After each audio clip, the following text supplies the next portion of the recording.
Hello friends, Mahanadi நாளைக்கான prediction பார்த்துடலாம். காவேரியோட birthday function நல்லபடியாக நடந்து முடிஞ்சிடும். எல்லாரும் அவங்கவுங்க வீட்டுக்கு போயிடுவாங்க. அதுக்கப்புறம் விஜயும் காவேரியும் தனியாக மீட் பண்ணுவாங்க. தனியாக அவங்க பெட்ரூமில் மீட் பண்ணதுமே விஜய் காவேரியை கிண்டல் பண்ண ஆரம்பிச்சிருவார். விஜய் காவேரி கிட்டே கேட்பார், என்ன காவேரி எல்லா பேக்கிங்கும் பண்ணிட்டியா, நாளைக்கு கிளம்புறதுக்கு ரெடியாக இருக்கியா அப்படின்ற மாதிரி கேட்க காவேரிக்கு ஒன்றுமே புரியாது. என்னங்க சொல்கிறீங்க, திருப்பி டூர் போகிறோமா? ஆல்ரெடி பர்த்டேக்காக நிறைய சர்ப்ரைஸ் கொடுத்துட்டீங்க, இது அடுத்த சர்ப்ரைஸா? கொடைக்கானல் போகிறோமா இல்லை ஊட்டி போகிறோமா அப்படின்ற மாதிரி ரொம்ப வெகுலியாக கேட்பாங்க. விஜய் உடனே சிரிச்சிட்டு சொல்லுவார், நாளைக்கு நவம்பர் 13 உனக்கு ஞாபகம் இல்லையா? நவம்பர் 13 தான் நம்ம கிளம்ப போகிறோம் அப்படின்ற மாதிரி சொல்ல, எங்கெங்க கிளம்ப போகிறோம்? நவம்பர் 13 அப்போ என்ன நடக்க போகுது? எனக்கு என்னோடய பர்த்டே டேட்டு தான் ஞாபகம் இருக்குது, நவம்பர் 13 ஞாபகமே இல்லையே அப்படின்ற மாதிரி சொல்ல, யாருக்காவது பர்த்டேவா அப்படின்ற மாதிரி ரொம்ப ரெகுலியாக திரும்பவும் கேட்பாங்க. உடனே விஜய் சொல்லுவார், நம்மளோட கான்ட்ராக்ட் வந்து முடிகிற டேட்டுமா நவம்பர் 13 நாளையோட நம்மளோட கான்ட்ராக்ட் வந்து முடிஞ்சிருச்சு, அதுதான் கேட்குறேன் அப்படின்ற மாதிரி சொல்ல காவேரி ரொம்ப வந்துட்டு ஷாக் ஆயிடுவாங்க. காவேரியோட மூஞ்சில் வந்துட்டு பயங்கர டென்ஷன் ஆயிடுவாங்க. என்னங்க சொல்கிறீங்க, கான்ட்ராக்ட் முடிகிற டேட்டா? எனக்கு அதை கூட சுத்தமாக ஞாபகம் இல்லை. கான்ட்ராக்டை பற்றி இவ்வளோ தெளிவாக பேசுகிறீங்க, டேட்டெல்லாம் கூட இவ்வளோ வந்துட்டு நோட் பண்ணி வச்சுருக்கீங்கன்னா அப்புறம் எனக்காக ஏன் இதெல்லாம் பண்ணுறீங்க? என்னை இவ்வளோ தூரம் வந்துட்டு நல்லபடியாக பார்த்துக்கிட்டு கஷ்டப்படுத்திட்டு இப்போ கான்ட்ராக்ட் முடிஞ்சிருச்சு, என்னை வீட்டை விட்டு வெளியில் போ அப்படின்ற மாதிரி சொல்கிறீங்களா? ஏங்க இப்படிலாம் பண்ணீங்க? எனக்கு நீங்கள் இதெல்லாம் பண்ணாமல் இருந்திருந்தால் நானே சந்தோஷமாக கிளம்பி போயிருந்திருப்பில்ல. நீங்கள் என் மேலே காட்டின அன்புலையும் பாசத்துலையும் நான் கான்ட்ராக்ட் டேட்டை கூட மறந்துட்டு பாருங்கள், ஏன் இப்படிலாம் பண்ணீங்க அப்படின்ற மாதிரி அவங்க அழக ஆரம்பிப்பாங்க. உடனே விஜய் போய் உடனே ஹக் பண்ணிடுவார். காவேரி காவேரி கூல், நான் வந்துட்டு சும்மா உன்னை கிண்டல் பண்ணேன். கான்ட்ராக்டை பற்றி நீ தானே அடிக்கடி பேசிகிட்டு இருப்ப, நீ தானே அடிக்கடி வந்துட்டு என்ன ஹர்ட் பண்ணிகிட்ருப்ப இதை சொல்லி. ஸோ நான் சும்மா உன்னை கிண்டல் பண்ணலாம் தாம்மா சொன்னேன், சாரிம்மா, அந்த டேட்டெல்லாம் எனக்கு ஞாபகம் கிடையாது. ஆனால் வந்துட்டு கான்ட்ராக்ட் முடிகிற டேட் வந்துட்டு நவம்பர் 13 எனக்கு அப்பப்போ வந்துட்டு மனசில் இருந்துகிட்ருக்கும். கான்ட்ராக்டெல்லாம் நான் மறந்தே ரொம்ப நாள் ஆச்சு அப்படின்ற மாதிரி சொல்ல காவேரி உடனே வந்துட்டு டென்ஷன் ஆயிடுவாங்க. நான் உங்ககிட்ட டேரெக்டாகவே கேட்குறேங்க, இதுக்கு மேலே வந்துட்டு என்னால் பொறுமையாக இருக்க முடியாது. நீங்கள் ஏன் என்னை மேலே இவ்வளோ பாசம் காட்டுறீங்க, இவ்வளோ அன்பாக இருக்கீங்க, என்னை எல்லாரும் முன்னாடி இப்படி தூக்கி வச்சு கொண்டாடுறீங்க, அப்படி செலிப்ரேட் பண்ணுறீங்க எனக்காக ஒவ்வொரு விஷயமே. லிட்டரலி சொல்லப்போனால் என்னை ஒரு மகாராணி மாதிரி ட்ரீட் பண்ணுறீங்க. ஏன் எனக்கு இவ்வளோலாம் பண்ணுறீங்க, என்ன காரணத்துக்காக பண்ணுறீங்க? அதுவும் போக வந்துட்டு நம்மளுக்குள்ளே கான்ட்ராக்ட்ன்ற இப்படி ஒரு விஷயம் இருக்கும்போது நீங்கள் இதெல்லாம் பண்ணுறது எனக்கு சுத்தமாகவே புரியல. நானும் எவ்வளவோ நாள் உங்கள்கிட்ட இந்த கான்ட்ராக்டை பற்றி டைரெக்டாகவே கேட்டு பார்த்துட்டேன், நீங்கள் எந்த பதிலுமே சொல்லலை.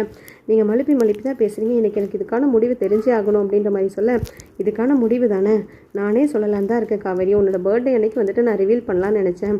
சாரி காவேரி, நான் உன்னை எவ்வளோ தூரம் வந்துட்டு வெயிட் பண்ண வச்சு கஷ்டப்படுத்துனதுக்கு அப்படின்ற மாதிரி சொல்லிட்டு உடனே வந்துட்டு காவேரி கிட்ட சொல்லுவார், ஐ love you so much Kaveri, நீ இல்லாமல் என்னால் இருக்கவே முடியாது. இந்த ஒரு பதில் போதும்னு நினைக்கிறேன் என்னை புரிஞ்சுக்கிறதுக்கு அப்படின்ற மாதிரி சொல்ல, இந்த ஒரு பதிலெல்லாம் எனக்கு பத்தாதுங்க, நீங்கள் இதை நிறைய வாட்டி என்கிட்ட சொல்லிட்டீங்க, எனக்கு வந்துட்டு டைரெக்டாக ஆன்சர் வேணும் அப்படின்ற மாதிரி அவங்க திரும்பவும் கேட்பாங்க. அடி மக்கு மாதிரி யோசிக்கிறா பாரு, ஆர்வக்கோளாறு, எல்லாத்துலேயும் ஆர்வக்கோளாராக யோசிப்பா, எல்லாருக்காகவும் ஆர்வக்கோளாராக வந்துட்டு ஒவ்வொன்றும் பண்ணுவா.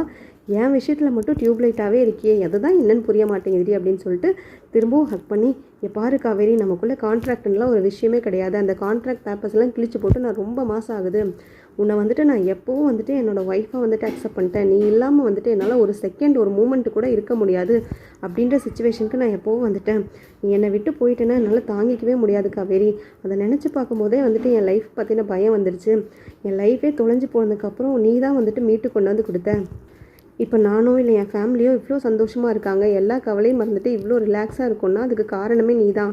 அதனால் நீ எனக்கு முக்கியம் காவேரி, இனிமேல் நீ தான் எனக்கு எல்லாமே அப்படின்ற மாதிரி சொல்ல உடனே வந்துட்டு காவேரி பயங்கரமாக அழுதுருவாங்க. இதுக்காக தாங்க நான் கொடைக்கானலேருந்து சென்னை வந்திருக்கேன்னு நினைக்கிறேன். எனக்கு இப்படி ஒரு லைஃப், இப்படி ஒரு ஹஸ்பண்டை வந்துட்டு எங்கள் அப்பா தான் கண்டிப்பாக வந்துட்டு கொடுத்துருப்பாரு, எனக்கு நல்லாவே தெரியும். உங்களை மாதிரி ஒரு ஹஸ்பண்ட் கிடைக்கிறதுக்கு நான் கொடுத்து வச்சுருக்கணுங்க அப்படின்ற மாதிரி சொல்லிட்டு, I love you too so மச்ங்க அப்படின்ற மாதிரி சொல்லிட்டு காவேரி விஜயை ஹக் பண்ணுவாங்க. சரிடி, என்னை ரொம்ப வந்துட்டு காக்க வைக்காத, இப்போ தான் வந்துட்டு நம்ம ஒருத்தருக்கு ஒருத்தர் டைரெக்டாகவே ப்ரப்போஸ் பண்ணிக்கிட்டோமே, டைரெக்டாகவே ஹஸ்பண்ட் அண்ட் ஒய்ஃப்னு சொல்லிக்கிட்டோமே, இதுக்கு மேலேயாவது கொஞ்சம் ஹஸ்பண்ட் அண்ட் ஒய்ஃபாக வாழ ஆரம்பிக்கலாம் காவேரி. நான் ரொம்ப வந்துட்டு காஞ்சு போயிருக்கேன், என்னை இவ்வளோலாம் வெயிட் பண்ண வைக்காத, நீ என் ஒய்ஃப்னு ஆயிடுச்சு.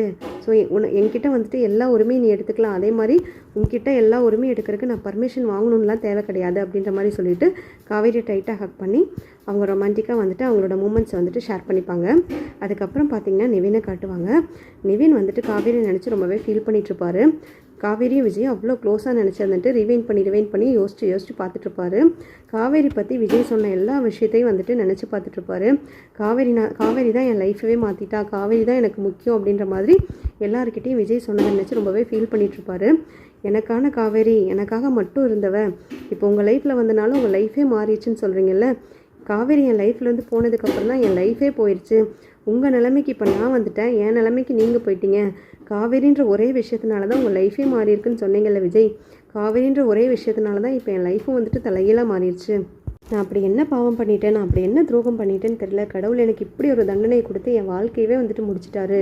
இப்படி நான் இதிலேருந்து மீண்டு வரதா, இல்லை வந்துட்டு கிடைச்ச லைஃப்பை வந்துட்டு சந்தோஷமாக ஏற்றுக்கிறதா, இதுக்கப்புறம் மூவ் ஆன் பண்ணி என் வாழ்க்கையை நான் பார்க்குறதான்னு எனக்கு ஒன்றுமே புரியல.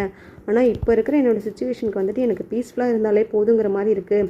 பட் வீட்டில் அம்மா ஒரு பக்கம், யமுனா ஒரு பக்கம்னு சொல்லிட்டு என்னை டார்ச்சர் பண்ணுறதை வந்துட்டு என்னால் பேலன்ஸ் பண்ணவே முடியல. எங்கேயாவது ஓடிடலாம் போல் இருக்குது. இதுக்கெல்லாம் எப்படி தான் விடிவு காலம் வரும்னு தெரியல அப்படின்ற மாதிரி யோசிச்சுட்டு ரொம்ப ஃபீல் பண்ணுவார். எனிவேஸ் காவேரி சந்தோஷமாக இருந்தால் போதும். அவள் எப்போவுமே வந்துட்டு அவள் ஃபேமிலிக்காக யோசிச்சுட்ருப்பாள். அவள் ஃபேமிலிக்காக வந்துட்டு நிறைய இழந்திருக்கா. ஏன் இப்போ கூட விஜயை கல்யாணம் பண்ணது கூட அவள் ஃபேமிலிக்காக தான். பட் இப்போ வந்துட்டு லக்கிலி வந்துட்டு விஜய் அவளை அக்செப்ட் பண்ணுறது சந்தோஷம்தான். அவள் சந்தோஷமாக இருந்தால் போதும், நம்மளும் வந்துட்டு அடுத்தது மூவ் ஆன் பண்ண ட்ரை பண்ணுவோம் அப்படின்ற மாதிரி ரொம்ப பாசிட்டிவாக யோசிப்பார். மேபி அடுத்தது யமுனா கூட சேர்ந்து அவரும் வந்துட்டு மூவ் ஆன் பண்ணுறதுக்கு நிறையவே வாய்ப்பு இருக்குது. கரெக்டாக வந்துட்டு இப்படி நிவின் பாசிட்டிவாக யோசிச்சுட்டு இருக்கும்போது யமுனா ரூம்குள்ளே வந்துடுவாங்க. யமுனா ரூம்குள்ளே வந்ததுமே என்னங்க திருப்பி வந்துட்டு மூஞ்சி தொங்க போட்டுட்டு ரொம்ப சேட் ஆகிட்டீங்க. பர்த்டே ஃபங்க்ஷனை பார்த்ததுமே வந்துட்டு உங்களுக்கு எப்படின்னு புரிஞ்சிருந்துருக்கும். ஒரு ஹஸ்பண்ட் அண்ட் ஒய்ஃப்னால் எப்படி வாழணுங்கிறது கங்கா, குமரன் மாமா, விஜய் மாமா, காவேரி அவங்களெல்லாம் பார்த்து கூட உங்களுக்கு புரியலையா? நீங்கள் தாங்க உங்கள் லைஃப்பை கெடுத்துட்ருக்கீங்க. கொஞ்சமாவது நான் சொல்கிறத புரிஞ்சுக்கோங்க. உங்கள் டைமே வேஸ்ட் பண்ணி என் டைமையும் வேஸ்ட் பண்ணி நம்ம 2 பேரும் சந்தோஷமாக வாழாமல் என்னத்தை தான் சாதிக்க போகிறோம்? கொஞ்சமாவது புரிஞ்சுக்கோங்க. அதை புரிஞ்சுக்கணுன்னு தான் நாங்கள் கூட்டிகிட்டு போனேன். விஜய் மாமா, காவேரி அக்காவை மட்டும் சொல்லலை நான், குமரன் மாமாவே எடுத்துக்கோங்க. கங்காக்காவை எப்படியெல்லாம் பார்த்துக்கிறாரு. கங்காக்கா அவ்வளோ கோவப்படுவாங்க. கங்காக்கா எப்படியெல்லாம் பேசுவாங்கன்னு உங்களுக்கே தெரியும். குமரன் மாமா அப்படி இருந்து எவ்வளோ வந்துட்டு லவ் காமிக்கிறாரு அக்காட்ட. அதெல்லாம் புரிஞ்சுக்கோங்க ப்ளீஸுங்க. நான் உங்களுக்காக தான் இவ்வளோ கஷ்டப்பட்டு உங்களை மேரேஜ் பண்ணி நான் இந்த அளவுக்கு கொடுமையெல்லாம் தாங்கிக்கிட்டு இருக்கேன். உங்கள் அம்மாவையும் வந்துட்டு இவ்வளோ தூரம் வந்துட்டு சமாளித்து கொண்டு வந்துட்டுருக்கேன். நீங்கள் தாங்க அதெல்லாம் அண்டர்ஸ்டாண்ட் பண்ணிக்கணும். என்னை அக்செப்ட் பண்ணிக்கலனாலும் பரவாயில்ல, அட்லீஸ்ட் வந்துட்டு முயற்சியாவது பண்ணுங்கள், அதை தான் நான் சொல்கிறேன் அப்படின்ற மாதிரி ரொம்ப பொலைட்டாக சொன்னேன்னா நிவின்க்கும் வந்துட்டு கொஞ்சம் புரிய ஆரம்பிக்கும். சரி சாப்பாடு எடுத்து வை சாப்பிடலாம் அப்படின்னு சொன்னதும் யமுனாவுக்கு ரொம்பவே சந்தோஷமாயிரும். இதுவே வந்துட்டு பாசிட்டிவாக தான் இருக்குது. நம்ம 2 பேரும் சேர்ந்து சாப்பிட்லாம் அப்படின்ற மாதிரி இவர் சொல்கிறதே வந்துட்டு நம்மளுக்கு ஒரு எனர்ஜி கொடுத்த மாதிரி தான் இருக்குது அப்படின்ற மாதிரி நினச்சிட்டு ஓகேங்க சீக்கிரம் வாங்க. உடனே யமுனாவும் சரிங்க நான் டைனிங் டேபிளில் எல்லாமே எடுத்து வைக்கிறேன், நீங்கள் ஃப்ரெஷ் ஆகிட்டு வாங்க அப்படின்னு சொல்லிட்டு ரொம்ப ஹாப்பியாக கிளம்புவாங்க. அதுக்கப்புறம் பார்த்தீங்கன்னா ராகினி வந்து பசுபதி அனுப்பின லொக்கேஷனுக்கு வந்துட்டு ரீச் ஆயிடுவாங்க. கரெக்டாக அந்த ஆசிரமத்துக்கு ரீச் ஆகி பசுபதியை பார்த்ததுமே வந்துட்டு ஓடி போய் வந்துட்டு கேட்பாங்க, என்னப்பா என்னாச்சு, வெண்ணிலாவை கண்டுபிடிச்சிட்டிங்களா, என்ன பண்ணிகிட்ருக்காவ அப்படின்ற மாதிரி கேட்க, இருமா நான் வெண்ணிலாவை காட்டுறேன், அந்த ரூமில் தான் இருக்கா அப்படின்ற மாதிரி சொல்லிவிட்டு பசுபதி கூட்டிகிட்டு போய் வெண்ணிலாவை வந்துட்டு ஜன்னல் வழியாக வந்துட்டு பார்க்க வைப்பாங்க.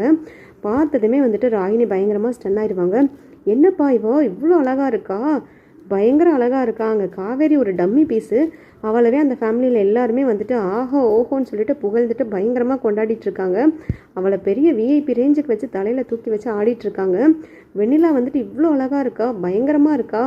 இவளெல்லாம் விஜய் பார்த்தானா கண்டிப்பாக விடவே மாட்டான். இவ்வளோ அழகான ஒருத்தையும் மிஸ் பண்ணிவிட்டு காவேரி ஏற்றுக்கிறது என்ன அவனுக்கு தலையிலத்தா என்ன?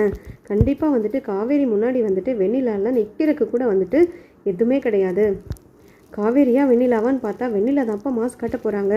விஜய்க்கும் வெண்ணிலா மேலெல்லாம் இன்னும் லவ் இருக்க தான்ப்பா செய்யும். கண்டிப்பாக வந்துட்டு இந்த மாதிரி ஒரு பொண்ணை லவ் பண்ணி இவ்வளோ வருஷம் வந்துட்டு காத்துட்டு இருந்திருக்கானா அவளெல்லாம் மறக்கிறதுக்கு வாய்ப்பே கிடையாது. உடனே வந்துட்டு இவளை பேக் பண்ணுங்கப்பா, அங்கே ஓவராக ஆட்டம் போட்டுட்ருக்காங்க, அவங்க குடும்பமே சேர்ந்து ஓவராக இரிட்டேட் பண்ணிகிட்ருக்காங்க. அங்கே ஏன் கேட்குறீங்க, விட்டா வந்துட்டு விஜய் இருக்கிற வீட்டவே வந்துட்டு விஜய் காவேரி பேரில் எழுதி வச்சுருவான் போல இருக்குது. ஏற்கனவே அப்பார்ட்மெண்ட்டு அது இதுன்னு சொல்லிட்டு பயங்கரமாக அங்கே கொடுத்துட்ருக்காங்க. போகிற போக்க பார்த்தா என்னையும் அஜயும் வீட்டை விட்டு வெளியே அனுப்பிட்டு காவேரி குடும்பத்தெல்லாம் அந்த வீட்டுக்கு கூட்டிகிட்டு வந்து கும்மி அடிப்பாங்க போல இருக்குது. இதுக்கு ஒரு முடிவு கட்டியே ஆகணும்ப்பா. அவங்க 2 பேர்த்தையும் சந்தோஷமாக இருக்க விடவே கூடாது.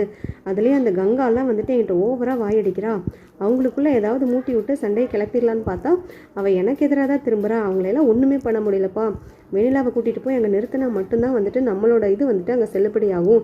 இவங்களை 2 பேர்த்துக்கு வந்துட்டு சரியான பதிலடி கொடுத்த மாதிரியே இருக்கும். அவங்க ரொம்ப சந்தோஷமாக இருக்காங்க, அவங்க சந்தோஷத்தை வந்து கெடுத்து நம்ம அதை வேடிக்கை பார்த்தே ஆகணும்ப்பா அப்படின்ற மாதிரி ரொம்ப காண்டாக பேசுவாங்க. அதுக்கு பசுபதி சொல்லுவார், அஜயும் அன்பும் இப்போ தாம்மா வெளியில் போயிருக்காங்க, இங்கே வந்துட்டு 2 பேர் தான் அலவுடாமா, அதனால தான் ஒன்று வர சொன்னேன். ஆசிரமத்தில் ரொம்ப ஸ்ட்ரிக்ட்டுமா, ஈஸியாலாம் வந்துட்டு இந்த பொண்ணை கூட்டிகிட்டு போயிட முடியாது. அதுவும் போக நமக்கு தான் வந்துட்டு இவளை வெண்ணிலாவாக தெரியும். பட் இங்கே வந்துட்டு அவளோட பேர் நிவேதா. ரிலேட்டிவ்ஸ்லாம் யாரும் இல்லை, அவங்களுக்கு ஃப்ரெண்ட்ஸ் எல்லாம் யாரும் இல்லை, அனாதை அப்படின்ற மாதிரி தான் இங்கே ரெஜிஸ்டர் ஆகிருக்கு. ஸோ ஒரு பொண்ணை வந்துட்டு கவர்மெண்ட் கஸ்டடியில் இருக்கும்போது, ஒரு ஆசிரமத்தில் வந்துட்டு அவங்களோட கஸ்டடியில் இருக்கும்போது நம்ம அவ்வளோ ஈஸியாலாம் வந்துட்டு கூட்டிகிட்டு போயிட முடியாது மற்றவங்கள கூட்டிகிட்டு போகிற மாதிரி. அதுக்கான நிறையா ரூல்ஸ் அண்ட் ரெகுலேஷன்ஸ் எல்லாம் இருக்குது. ப்ராப்பராக வந்துட்டு எல்லாத்தையும் காமிச்சு அதெல்லாம் சொல்லி தான் கூட்டிகிட்டு போகணும்.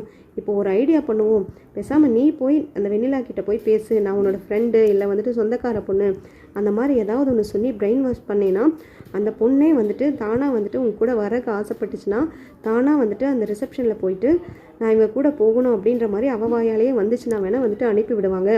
அதுக்கப்புறம் ஒரு நாள் வந்துட்டு நம்ம கூட வந்தால் போதும், விஜய்கிட்ட கூட்டிகிட்டு போய் அவன் எல்லா பிரச்சனையும் உண்டு பண்ணதுக்கப்புறம் கூட கூட்டிகிட்டு வந்து இங்கே விட்டுலாம். அதுக்கப்புறம் நடக்கிற பிரச்சனையை விஜயே பார்த்துக்குவான். இங்கே வெண்ணிலா வந்துட்டு பர்மனெண்ட்டாக வந்துட்டு அங்கே கூட்டிகிட்டு போகிறதா இல்லை அடுத்தது என்ன பண்ணணுங்கிறத அவங்க முடிவு பண்ணிக்கிட்டும். இந்த ஒரு நாள் மட்டும் பர்மிஷன் வந்து நீ எப்படியாவது வாங்கியே ஆகணும். முதல்ல போய் நீ வெண்ணிலா கிட்ட பேசு. வெண்ணிலா கிட்ட பேசும்போது நிவேதான்ற மாதிரியே பேசு. அந்த பொண்ணுக்கே வந்துட்டு பழைய ஞாபகங்கள்லாம் வருதாங்கிறத மட்டும் பாரு. பழைய ஞாபகங்களில் வரக்கு வந்துட்டு முயற்சி பண்ணு. வெண்ணிலாங்கிறத வந்துட்டு அவங்களுக்கு ஞாபகப்படுத்து. உன்னை முதல்ல வந்துட்டு நீ அவளுக்கு தெரிஞ்சவளா மட்டும் காமிச்சிக்கோ. அவளோட க்ளோஸ் ஃப்ரெண்டு அப்படின்ற மாதிரி அந்த பொண்ணோட மனசில் வந்துட்டு பதியவை அப்படின்ற மாதிரி சொல்ல, இதுவும் கரெக்ட் ஐடியா தான்ப்பா, நான் அப்படியே போய் பேசுகிறேன். அந்த பொண்ணுக்கு எப்படி தான் வந்துட்டு புரிஞ்சுக்குவான்னு தெரியல அப்படின்ற மாதிரி சொல்லிட்டு ராகினியும் போய் வெண்ணிலா கிட்டே பேசுவாங்க. வெண்ணிலா வந்துட்டு எதுவுமே வாயை திறந்து பேசவே மாட்டாங்க. ராகினியோட முகத்தவே பார்த்துட்டு இருப்பாங்க. ராகினி வந்து வெண்ணிலா கிட்டே சொல்லுவாங்க, என்ன தெரியலையாடி, நான் உன்னோட க்ளோஸ் ஃப்ரெண்ட் ராகினி, நம்ம 2 பேரும் சென்னையில் வந்துட்டு காலேஜில் ஒட்டுக்காக தானே படித்தோம், உனக்கு ஞாபகம் இல்லையா, உங்கள் ஏரியாவில் தான் நானும் கூடியிருந்தேன், கொஞ்சம் ஞாபகப்படுத்தி பாரு அப்படின்ற மாதிரி சொல்ல அவங்களும் வந்துட்டு கண்ணை மூடி ரொம்ப வந்துட்டு ராகினியை ஞாபகப்படுத்த ட்ரை பண்ணுவாங்க. பட் அவங்களுக்கு சுத்தமாக ஞாபகம் வராது. தலையை மட்டும் ஆட்டுவாங்க, எனக்கு நீ தெரியாது அப்படின்ற மாதிரி.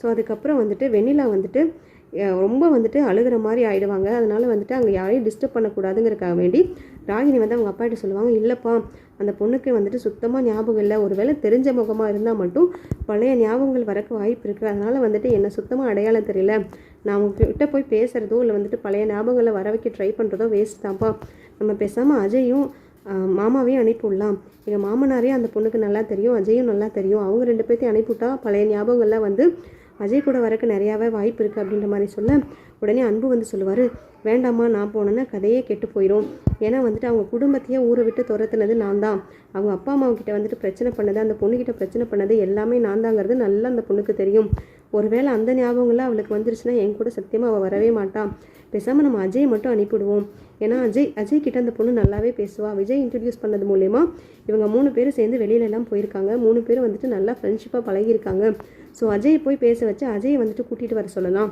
அஜய் போய் அந்த வெண்ணிலா கிட்ட கேஷுவலாக பேசி பழைய ஞாபகங்கள்லாம் வர வைக்க ட்ரை பண்ணி விஜய் கிட்ட கூட்டிகிட்டு போகிறோம் அப்படின்ற மாதிரி சொல்லி கூட்டிகிட்டு வந்தால் அது நல்ல ஐடியாவாக இருக்கும் அப்படின்ற மாதிரி சொல்ல, ஷபாஸ் அன்பு இப்படியே பண்ணிடலாம், இதுதான் கரெக்டான ஐடியா, எப்படியாவது வந்து அஜய் தம்பியை போய் பேச வச்சு வெண்ணிலா வந்துட்டு அழைச்சிட்டு வர சொன்னேன்னா விஜய் முன்னாடி கூட்டிகிட்டு போய் நாளைக்கே நிறுத்திடலாம், அதுக்கப்புறம் அவங்களெல்லாம் ஓட விட்டுறலாம் அந்த வீட்டிலேருந்து, இதுதான் கரெக்டான ஐடியா, ஒரு நாள் பர்மிஷன் மட்டும் அவங்ககிட்ட வாங்கிட்டா போதும், வெண்ணிலாவை வந்துட்டு எப்படியாவது பேச வச்சு அஜயை கூட்டிகிட்டு மட்டும் வர சொல்ல அடுத்தது நம்ம என்ன பண்ணணுங்கிறத பார்த்துக்கலாம் அப்படின்ற மாதிரி அவரும் சொல்லுவார்.